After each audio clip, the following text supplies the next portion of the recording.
ஒரு சிலர் கமெண்ட்ல நான் ஏதோ பிரதர் ஜெகனுக்கு விரோதமாக பேசினதா நினைச்சிட்டு இருக்கீங்க. நன்றாக புரிந்து கொள்ளுங்கள், நான் அவர் மேல நல்ல மதிப்பு வச்சுட்டு இருக்கிறேன். நான் அவருக்கு விரோதமாக பேசவில்லை. யாரா இருந்தாலும் வேதத்துக்கு முரண்பாடாக பேசும்போது அப்படி இல்லை என்று அன்போடு சொல்வது ஒவ்வொரு போதகருடைய கடமை.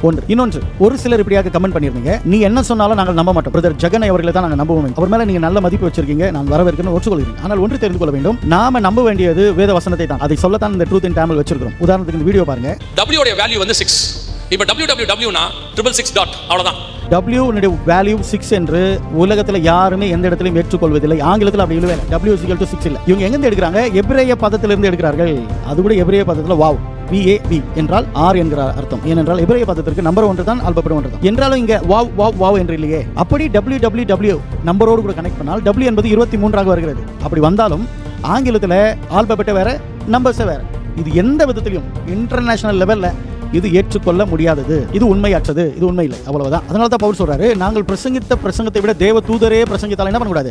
நம்பக்கூடாது. இந்த சேனலுடைய நோக்கம் ஒரு ஊழியக்காரர்களை அட்டாக் பண்ணுவதல்ல. எல்லா ஊழியக்காரர்களும் கனத்தோடு நடத்துகிறோம். சத்தியத்தை சத்தியமாக போதிக்க வேண்டும். சத்தியத்தை தவறாக போதிக்கும் போது சகல அன்போடு கூட ரெஸ்பெக்ட்ஃபுல்லா நம்ம சொல்கிறோம், அப்படி இல்லை என்று. இந்த நாளிலே முக்கியமாக இந்த ரெவல்யூஷன் என்றால் என்ன, அதை எப்படி படிக்க வேண்டும் என்று மிகவும் எளிமையான விதத்தில் நான் உங்களோடு கூட பகிர்ந்து கொள்ள போகிறேன். வெல்கம் டு ட்ரூத் இன் தமிழ். நான் போதகர் ஜேக்கப் ஜெயராஜ். திரும்ப நான் சொல்கிறேன், எந்த ஊழியர்களை அட்டாக் பண்ணுவதோ அவர்களை குறை சொல்வதோ அந்த இழிவான நோக்கத்தோடு இந்த சேனல் நடத்தப்படவில்லை. ஜனங்கள் சத்தியத்தை அறிந்து கொள்ள வேண்டும், அவ்வளவுதான்.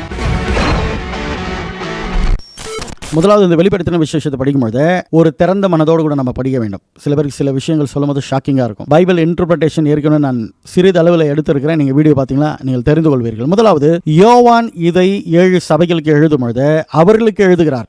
டூ அட்ரஸ் யாரு?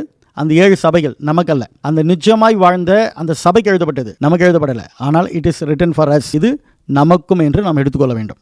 ஆனால் அவர் எழுதினது அங்கிருந்த பிரச்சனையை அட்ரஸ் பண்ணி அந்த நோக்கத்தோடு அவர் எழுதுகிறார். உங்களுக்கு விளங்குச்சுன்னா இது முதலாவது தெரிந்து கொள்ள வேண்டும். இரண்டாவதாக, இந்த வெளிப்படுத்தின விசேஷத்தை லிட்ரலாக எடுக்கக்கூடாது, அப்படி நிஜமாக எடுக்கக்கூடாது. எடுத்தால் பல பிரச்சனைக்கு ஆளாகும். உதாரணத்திற்கு நீங்கள் 1ஆம் அதிகாரத்தை படிக்கும்போது அங்கே 7 குத்துவிளக்கின் மத்தியிலே நிலை அங்கி தரித்தவராய் உலாவுகிற தேவன் அவருடைய வலது கரத்தில் 5 நட்சத்திரங்களை கையில் ஏந்தி கொண்டு இருப்பார். சரிங்களா? நன்றாக கவனிங்க. இப்போ கையில் எத்தனை நட்சத்திரம் இருக்கு? 5. நீங்கள் அப்படியே நிஜமாக இருக்கிற மாதிரி, லிட்ரல் என்றால் உள்ளபடி எடுக்கிறது. அப்படி உள்ளபடியே எடுக்கக்கூடாது. ஒருவேளை எடுத்தால் நீங்கள் கீழே இருக்கிற வசனத்தை படிச்சிங்களா, யோவான் செத்தவனை போல கீழே விழுகிறார். அப்பொழுது ஆண்டவருடைய வசனம் சொல்லுது, இவர் வலது கரத்தை அவன் மேலே வைத்து தூக்கினாராம். அப்போ யோசித்து பாருங்க, கையில் வலது கரத்தில் நட்சத்திரம் இருக்கு, அதை தூக்கி அவன் தலைமையில் அப்படியே வச்சா என்ன ஆகும்? அதை நம்மளால் இமேஜின் பண்ண முடியாது, யோசிக்க முடியாது. அதுதான் சொல்கிறேன், இந்த அதிகாரத்தை, இந்த ஒரு லெட்டரை நம்ம என்ன பண்ணக்கூடாது? லிட்ரலாக படிக்கக்கூடாது. அடுத்தது, இதை யோவான் தீர்க்க தரிசனம் என்று சொல்கிறார். இதை படிக்கிறவர்களோ கேட்கிறவர்களோ பாக்கியவான்கள் என்று, இதன்படி செய்கிறவர்கள் பாக்கியவான்கள் என்று. அப்பொழுது இது ஒரு தீர்க்க தரிசன வார்த்தைகள். தீர்க்க தரிசனம் என்றால் வரப்போகிற காரியங்களை சொல்லக்கூடியதல்ல. ஆங்கிலத்தில் சொல்லுவாங்க four telling, fourth telling. Four telling என்றால் வரப்போகிற காரியங்களை சொல்லுவது. ஆமா, இதுல வரப்போகிற காரியத்தை சொல்லியிருக்கார். இன்னொன்று ஃபோர்த் டெல்லிங், அப்பொழுது நடந்து கொண்டு இருக்கிற காரியத்தை சொல்வது. யாரோ ஒருவர் இப்பொழுது பாவம் செய்து கொண்டு இருக்கிறார், நீ இந்த பாவத்தில் இருக்கிற, இதுதான் ஃபோர்த் டெல்லிங். அப்பொழுது செய்து கொண்டு இருக்கிறது சொல்கிறது. ஃபோர்த் டெல்லிங் என்றால் இது போல செஞ்சு வருகிற விளைவு என்ன, அதை குறித்து சொல்வது. இதை அவர் தீர்க்க தரிசனம் என்று சொல்கிறார். ஆகவே ஃபோர்த் டெல்லிங் இருக்கு, ஃபோர்த் டெல்லிங் இதில் இருக்கு. அடுத்தபடியாக இது ஒரு வெளிப்படுத்தின விசேஷம் என்று எழுதுகிறார். அதுதான் அப்பாகலிப்டிக் லிட்ரேச்சர். அதாவது வெளிப்படுத்தின விசேஷம் என்றால் என்ன? ஆண்டவராகிய இயேசு கிறிஸ்துவை குறித்து வெளிப்படுத்தினது, அவரை குறித்து திறந்து காட்டினது. ஏதோ ஒரு மறைமுகமாக மறைக்கப்பட்ட புத்தகம் இல்லை. தானியேலில் சில வார்த்தைகள் மறைக்கப்பட்டது, ஆனால் வெளிப்படுத்தின விசேஷத்தில் எதுவும் மறைக்கப்பட்டதல்ல. இது எல்லாமே வெளிப்படுத்தப்பட்டது, அப்படியே திறந்து காட்டப்பட்டது. ஏன் இது நமக்கு கஷ்டமா இருக்கு என்றால், அந்த ஒரு மொழியின் சாரம்சம் நமக்கு தெரியாது, அந்த வகை நமக்கு தெரியாது. அது பேர் தான் அப்பாகலிப்டிக் லிட்ரேச்சர். இந்த ஒரு வகையான எழுத்துக்களை எப்படி எழுதுவார்கள் என்றால், சில சின்னங்களை உதாரணமாக வைத்து எழுதுவார்கள். அதுதான் நம்ம எக்கால சத்தத்தெல்லாம் நம்ம கேட்கிறோம், எக்காலத்தெல்லாம் நம்ம பார்க்கிறோம். சில மெட்டஃபர் என்று சொல்வார்கள். நானே ஒளியாக இருக்கிறேன், நானே திராட்சை செடி, இதுதான் மெட்டஃபர் என்பது. இது போல இருக்கிறேன் என்று சொல்லாமல் நானே என்று சொல்கிறார் பாருங்க, அதுதான் மெட்டஃபர்னு சொல்லுவாங்க. ஊமை அல்ல, ஆனால் ஒப்புமை. இன்னொன்று, எண்களை பயன்படுத்தி இருப்பார். ஒவ்வொரு எண்களுக்கும் வேதத்தில் அர்த்தங்கள் உண்டு. 7 என்றால் பரிபூர்ணம். சரிங்களா? இன்னொன்று, அடுத்தபடியாக இந்த வெளிப்படுத்தின விசேஷம் முழுக்க முழுக்க பழைய ஏற்பாட்டின் சாராம்சங்கள். நீங்கள் தானியேல், எசேக்கியேல், சகரியா, சில எழுத்துக்களாகிய ஏசாயால இருந்து கொஞ்சம் எடுத்திருப்பார். அப்ப தானியேலின் காலத்துல இது போன்ற ஒரு எழுத்துக்கள் மிகவும் பிரபலமானது. பரலோகத்தின் காரியங்களை பூலோகத்தில சில காரியங்களை வைத்து சொல்வது. அதனாலதான் அவர் சிங்காசனத்தை குறித்து சொல்லும் பொழுது ரத்தினம், பதிகை பச்சை, இது போல சில காரியங்களை இங்கிருந்து எடுத்து சொல்வார். அப்ப பரலோகத்தின் காரியங்களை இங்க வெளிப்படுத்துகிறதுக்கு சில மெட்டஃபர்னு சொல்லுவாங்க, ஒப்புமை, சில சிமிலின்னு சொல்லுவாங்க, அது போன்று இட்ஸ் லைக்னு வாங்கல, அது போல சில நம்பர்ஸ், எண்களை பயன்படுத்தியிருப்பார். அப்படி பயன்படுத்தினது தான் 1,44,666 இது போலலாம் நண்பர்களை பயன்படுத்தியிருப்பார். சில சமயத்தில் சில சிம்பல்களை பயன்படுத்தியிருப்பார். அதுதான் எக்காலம், இது போல காரியங்கள். அப்போ ஒவ்வொன்றுக்கும் உள்ள ஒரு அர்த்தங்கள் உண்டே தவிர இதை அப்படியாக லிட்ரலாக எடுக்கக்கூடாது. அது எடுத்தா பல சிக்கலுக்குள்ளாக நம்ம ஆளாகி விடுவோம். அடுத்த வீடியோல நம்ம இது குறித்து சில டீட்டெயிலை பார்க்க போறோம். இவர் அந்த 7 சபைகளுக்கு எழுதியிருந்தாலும் இது நமக்கு கூட, ஏனென்றால் இந்த தீர்க்க தரிசனமாகப்பட்டது அந்த காலத்திற்கும் எழுதப்பட்டது, ஃபோர்த் டெல்லிங். அடுத்தது ஃபோர் டெல்லியங்காக நமக்கும் எழுதப்பட்டது. இப்ப இவைகளை அந்த ஜனங்களுக்கு சொல்ல யோவான் லெட்டராக எழுதவில்லை. இதை அப்பாக்கலிப்டிக் லிட்ரேச்சர் ஒரு வகையான எழுத்தாக எழுதுகிறார். இப்ப கூட பாருங்க, சிரிக்கிறத ஒரு பொம்மை போட்டுடுவாங்க. பர்த்டேக்கு வாட்ஸ்அப்லாம் ஒரு கேக் போட்டு அனுப்பிடுவாங்க. ஏதோ ஒரு காரியங்கள் பிடிச்சிச்சு, அவங்களை அப்ரிஷியேட் பண்றதுக்கு கைகளை தட்டுகிற ஒரு சின்னத்தை போட்டுடுவாங்க. அப்ப கையை தட்டினாவே அவங்க செஞ்சது பிடிச்சுன்ற அர்த்தம். இல்லாட்டால் இந்த தம்ஸ் அப் போடுவாங்க. எப்படி இது இமோஜி இப்ப பாப்புலரா இருக்கும், அதே போலதான் அப்பாக்கலிப்டிக் லிட்ரேச்சர் இயேசு கிறிஸ்து வாழ்ந்த காலத்துல பெரிய அளவுல பாப்புலரா இருந்தது. இயேசு கிறிஸ்துவும் தன்னுடைய வருகை குறித்து சில காரியங்களை அப்பாக்கலிப்டிக் லிட்ரேச்சர் சொல்லியிருப்பாரு. பவுலும் அதை 1 தெசலோனிக்கேல சொல்லியிருக்கார். எப்படி கவிதை ஒரு வகையோ, சரித்திரம் ஒரு வகையானதோ எழுத்துக்களிலே, அதே போல அப்பாக்கலிப்டிக் லிட்ரேச்சர் என்பதும் ஒரு வகையானது.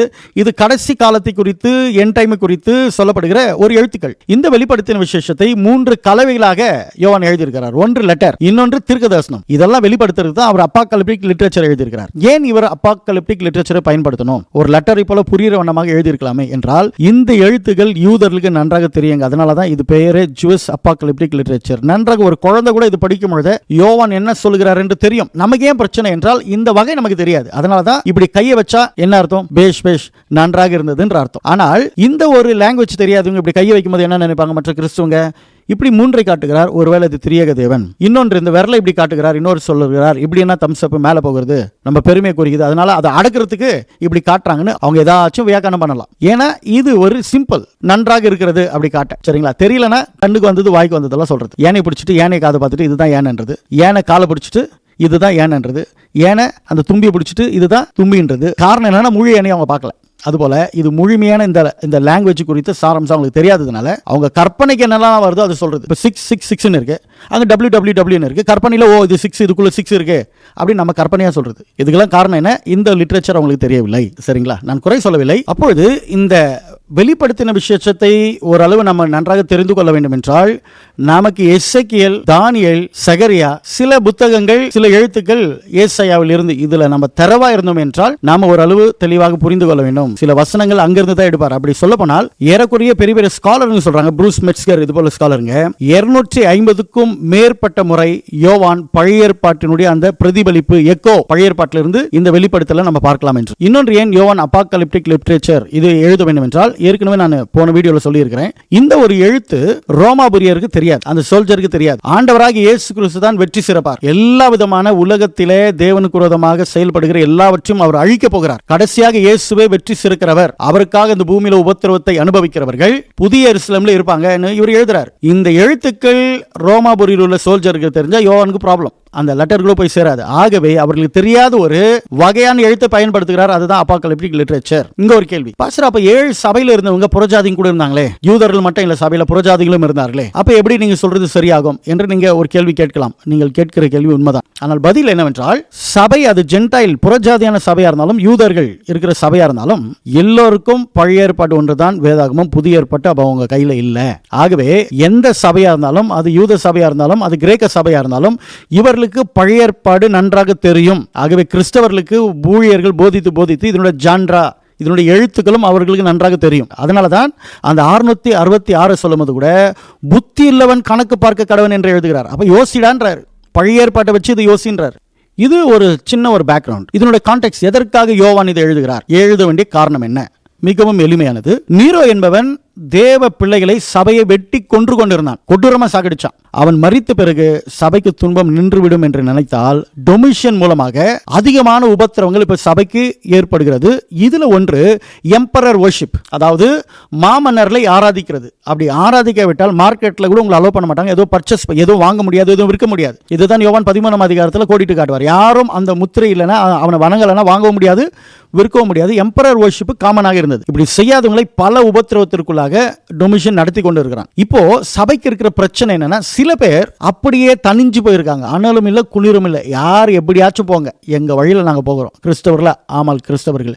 இப்ப சொல்றாங்களா பெயர் கிறிஸ்தவர்கள், எல்லாவற்றிலும் அவங்க இருப்பாங்க. இன்னொரு கிறிஸ்தவர்கள் அந்த டொமிஷன் என்ன கட்டளை எடுக்கிறானோ அதற்கு காம்ப்ரமைஸ் ஆயிடுறாங்க. சபைக்கும் வருகிறது, அங்கேயும் இருக்கிறது. இன்றைக்கு கூட சில கிறிஸ்தவர்கள் அப்படி நம்ம பார்க்க முடியும். சபைக்கும் வருவாங்க, உலகத்திலே இருப்பாங்க. மூன்றாவது, கிறிஸ்தவர்கள் பெயரை வைத்துக்கொண்டு அந்த விக்கிரக சம்பந்தப்பட்ட காரியத்தோடு இணைந்து விடுவது. இம்மொராலிட்டி, அநேக விபச்சாரங்கள், பேசித்தனங்கள், அந்த டயானான்னு சொல்லுவாங்க, வீனஸ் சொல்லுவாங்க, இவைகளெல்லாம் அபிஷியலா இல்லைனாலும் அன்அபிஷியலா சில காரியங்கள், சில தவறுகள் நடக்கும். அதோடு கூட சபையில் உள்ள சில விசுவாசிகளும் கலந்து கொள்கிறது, கள்ள உபதேசம், இதெல்லாம் இருந்தது. இதுல மூன்றாவது சபை பாதிக்கப்பட்டிருந்தது. இப்ப உண்மையாய் விசுவாசிகள், பிலதெல்பியா சபை போல உண்மையான விசுவாசிகள் சில பேர் தான் இருக்காங்க. ஆதியில இருந்து அன்பை விட்டு இருந்தாங்க சில பேர் பாவத்தில் பகிரங்கமாக விழுந்திருந்தாங்க. சில பேர் தேவனுக்கென்று உண்மையும் உத்தமமா இருந்தவர்கள் உபத்திரவத்தை சொல்ல முடியாத அளவுக்கு அனுபவித்துக் கொண்டிருக்கிறார்கள். சந்தோஷமே இல்லாத ஒரு நிலை. இப்பொழுது இவர்களுக்கு ஒரு நம்பிக்கையை தர வேண்டும். உபத்திரம் இன்னும் வந்தாலும் உண்மையா இருங்க, ஏனென்றால் இன்னும் சில நாட்கள் உபத்திரவம் இன்னும் கொடுமையாக தொடரும். இதை யோவான் அறிவிக்கிறார். இப்போ இரண்டு விஷயம் தான் யோவான் சொல்வது. ஒன்று, உபத்திரவத்தை அனுபவித்து தேவனுக்கு உண்மையாய் வாழ்ந்து புதிய எருசலேமாகியே அந்த இடத்துல இருக்க போறீங்களா, அல்லது இந்த உபத்திரவத்திலிருந்து எஸ்கேப் ஆகி டொமிஷன் என்ற மாமன்னன் எப்படியெல்லாம் சொல்றானோ அது போலலாம் கேட்டு உலக பிரகாரமா நடந்து இந்த உலகத்தை அனுபவிச்சு அந்த புதிய எருசலேமை விட போறீங்களா என்று 21-22 அதிகாரத்தை கனெக்ட் பண்ணுவார். இதற்குள்ளாக ஒரே ஒரு சிம்பிள், தேவனுக்கென்று உண்மையாய் வாழ்ந்து புதிய எருசலேமில் இருக்க போறீங்களா, அல்லது உலகத்தை அனுபவித்து அது இழக்க போறீங்களா? ஒருவேளை தேவனுக்கு உண்மையாய் வாழ்கிறவர்கள் நித்திய ஜீவனையும், அதுதான் 7 சபைக்கும் சொல்லிட்டு வருவார், நித்திய ஜீவனை நான் உனக்கு தருகிறேன், வாடாத கிரீடத்தை உனக்கு தருகிறதுலாம் ஒன்றுதான். அந்த புதிய எருசலேம் ஆகிய அவரோடு கூட என்றென்றும் இருப்பார்கள். உபத்திரவத்தில் இயேசுக்கு என்று உண்மையா வாழ்கிறவங்க. சில சமயத்தில் சாகர நிலை வந்தா கூட அவருக்காக உண்மையா வாழணும். அப்போ இங்கே கண்ண முன்னா கூட நமக்கு புதிய எருசலேம் ஒன்று வரப்போகிறது என்கிறத தான் அவர் சொல்லுகிறது இருக்கு. இன்னும் சிம்பிளா சொல்றேன், உண்மையாய் வாழ்கிறவர்கள் புதிய எருசலேம்ல இருப்பாங்க. உண்மை அற்ற கிறிஸ்தவர்கள் அந்த இடத்தை அடைய மாட்டாங்க. அப்பொழுது உண்மையாய் வாழ்கிறவர்கள் தான் வெற்றி பெறுவார்கள், உண்மையாய் வாழாதவர்கள் கடைசியா தோல்வி அடைவார்கள். இவைகளை தான் இந்த 1ஆம் வசனம் 21-22 மத்தியில இந்த யோவான் எப்படி என்ன என்று எழுதிட்டு வருவார். இவ்வளவுதான் இதனுடைய கான்டெக்ஸ்ட். இந்த ஒரு புரிதலோடு கூட உபத்திரவத்தில் உண்மையாக அவருக்கு வாழ்ந்தால் பிசாசுக்கும் உலகத்திற்கும் உலகத்தின் பாவத்திற்கும் அல்லது இயேசுக்காக வாழும்போது பல உபத்திரவத்தை அனுபவிக்கிறது வரும். அது என்ன இருந்தாலும் வாழ்க்கை எதையும் இழப்பேன், எதற்காகவும் இயேசுவை நான் இழக்க மாட்டேன். இன்றைக்கு உயிரை போனாலும் நாளைக்கு எனக்கு நித்திய ஜீவனும் எனக்கு புதிய எருசலேமும் எனக்கு கிடைக்கும் என்று அவருக்காக உறுதியாக வாழ்கிறவங்க அதை அடைவார்கள். சிம்பிளா சொல்ல போனால், இன்னைக்கு உபத்திரப்பட்டாலும் அவர் ஆட்டுக்குட்டி ஆனவர் மட்டுமல்ல, யூதா கோத்திரத்தின் ராஜசிங்கம்.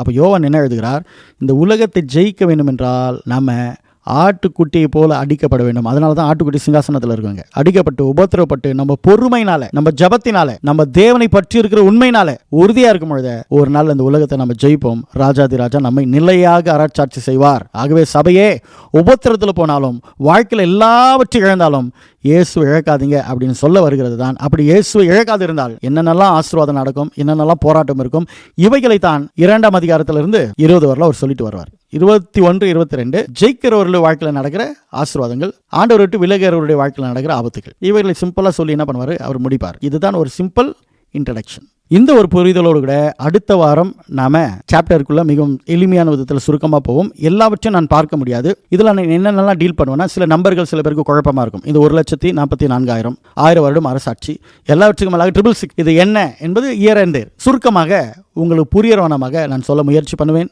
ஜெபித்துக் கொள்ளுங்கள். நான் 2 எபிசோடு என்றேன், ஒருவேளை 3 கூட ஆகலாம். இந்த நிகழ்ச்சி உங்களுக்கு பிடிச்சிருந்தா மற்றவங்களுக்கு ஷேர் பண்ணுங்க. நான் சொல்லுகிறதெல்லாம் நீங்கள் உடனே எடுக்க வேண்டும் என்றல்ல. சில பேருக்கு இது புதிதாக இருக்கும், எனக்கும் அப்படி தான் இருந்தது. ஸ்லோவாக படிங்க, வேதத்தை புரிந்து கொள்வீர்கள். மற்றவங்களுக்கு ஷேர் பண்ணுங்க. சப்ஸ்கிரைப் பண்ணாதவங்க சப்ஸ்கிரைப் பண்ணுங்க. இது குறித்து பேசுங்க, படிங்க. வேதம் சொல்கிறது அப்படின்னு நம்புங்கள். May God bless you. Amen.